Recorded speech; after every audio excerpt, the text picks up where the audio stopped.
दोस्तों नमस्कार। कल हम सबको बहुत ही बुरी खबर सुनने को मिली है। हमारे प्रिय संगीतकार श्री बप्पी लहरी जी नहीं रहे और हम उनको पहले हमारी तरफ से भावपूर्ण श्रद्धांजलि देते हैं।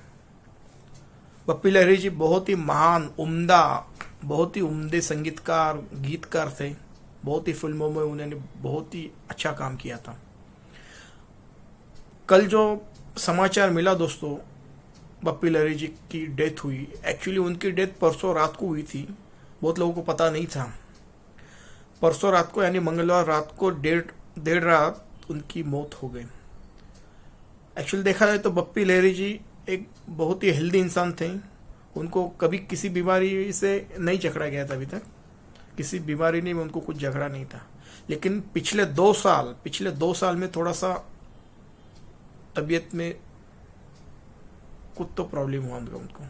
तो दोस्तों मैं आज बताने जा रहा हूँ असली वजह क्या थी उनकी मौत की। दोस्तों कुछ दिन पहले बप्पी लहरी जी को कोरोना संक्रमण हुआ था। एक नॉर्मल था वो, मतलब इतना हाई रिस्क में नहीं था, थोड़े से लक्षण दिखाई दे रहे थे। तब भी डॉक्टर ने प्रिकॉशनरी तौर पे उनको इलाज दिया और वो एक हफ्ते भर के अंदर ठीक ठाक हो गए, कोई प्रॉब्लम नहीं था उनको। लेकिन उनका एक साइड इफेक्ट उसका ये हुआ कि उनका लंग्स थोड़ा सा डैमेज होने लगा था। उसके ऊपर भी ट्रीटमेंट किया, डॉक्टर ने अच्छा ट्रीटमेंट दिया, उससे भी वो बच गए। लेकिन उनको बाद में जो बीमारी जो डिटेक्ट हुई डॉक्टरों ने की, वो थी sleep apnoea, obstructive sleep apnoea. Obstructive sleep apnoea एक स्लीप एपनिया का एक टाइप है कि बहुत से लोगों को मालूम नहीं रहेगा स्लीप एपनिया क्या है। अब एक्चुअली गूगल पे भी देखेंगे तो आपको पता चलेगा, लेकिन मैं आज इधर सिंपल वे में आपको बता रहा हूँ कि किस वजह से बप्पी लहरी जी की मौत हुई और स्लीप एपनिया ने उनकी जान कैसे ली। तो दोस्तों देखिए, स्लीप एपनिया एक बीमारी ऐसी है कि वो कुछ लोगों को अंत तक पता नहीं चलती। जिसको एकदम लाइट, जिसके लक्षण एकदम लाइट रहते कुछ लोगों में, तो पूरी जिंदगी भी उनको पता नहीं चलता कि अपने को स्लीप एपनिया की बीमारी है।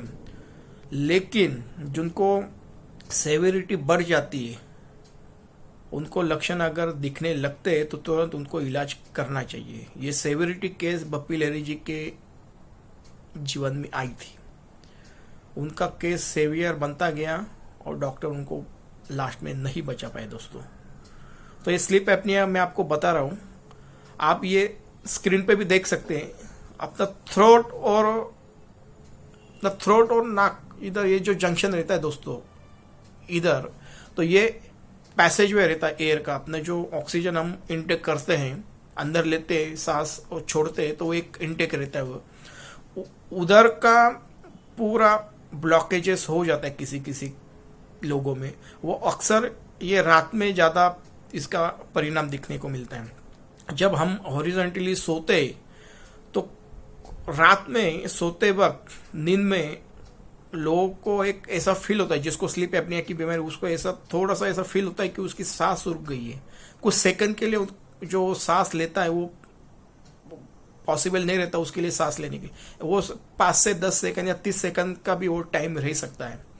तो उस बीच में क्या होता है दोस्तों कि वो सडनली उठ जाता है आदमी, या उसको पेशेंट बोल सकते हैं, और उस थोड़ा सा सांस फूलने लगता है और थोड़ा सा घबरा जाता है। ये अगर अक्सर होता है दोस्तों किसी के लाइफ में, अगर ये बार बार होता है नींद में खासकर, तो उसको तुरंत डॉक्टर के पास जाना चाहिए और अच्छा ट्रीटमेंट लेना चाहिए।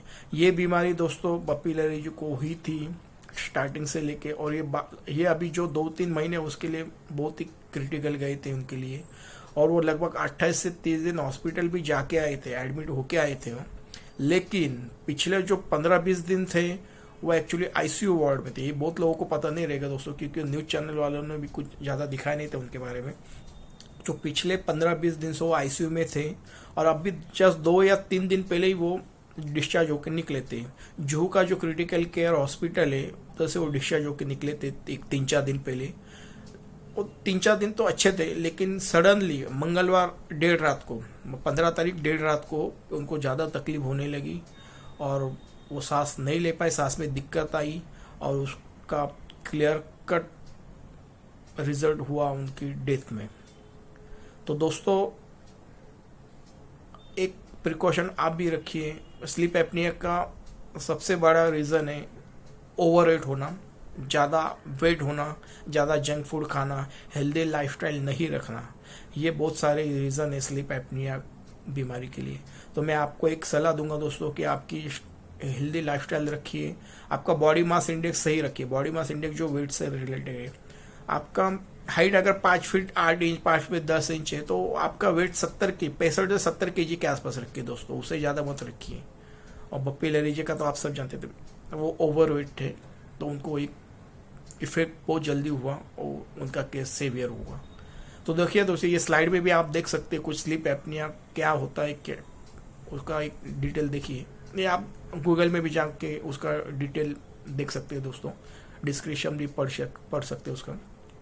तो दोस्तों इसका सिम्टम भी आपको एक स्लाइड देखने को मिलेगा। देखिए दोस्तों ये कुछ सिम्टम दिख रहे हैं, ये अगर होता है तो आप तुरंत डॉक्टर से मिलिए और उसका ट्रीटमेंट लीजिए। तो कुछ सिम्टम देखिए दोस्तों, इम्पोर्टेंसी है, स्नोरिंग है, ड्राई माउथ थ्रोट है, मॉर्निंग का हेडेक है, मेमोरी लॉस है, डिप्रेशन है, फैटिग है।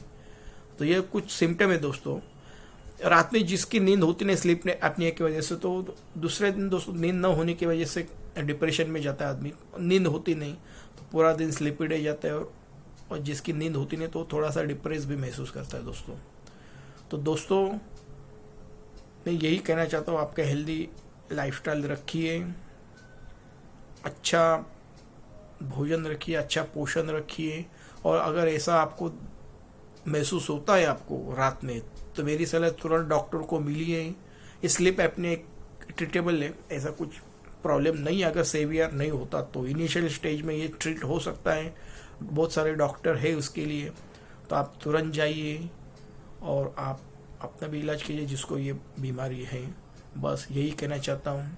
और फिर एक बार हमारे बप्पी लहरी जी की आत्मा को शांति मिले, उनको हमारे वर्तमान भारत की टीम से हर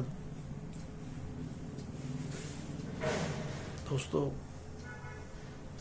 मैं अभी कुछ कहने की स्थिति में नहीं हूँ, बस भगवान उनकी आत्मा को शांति दे।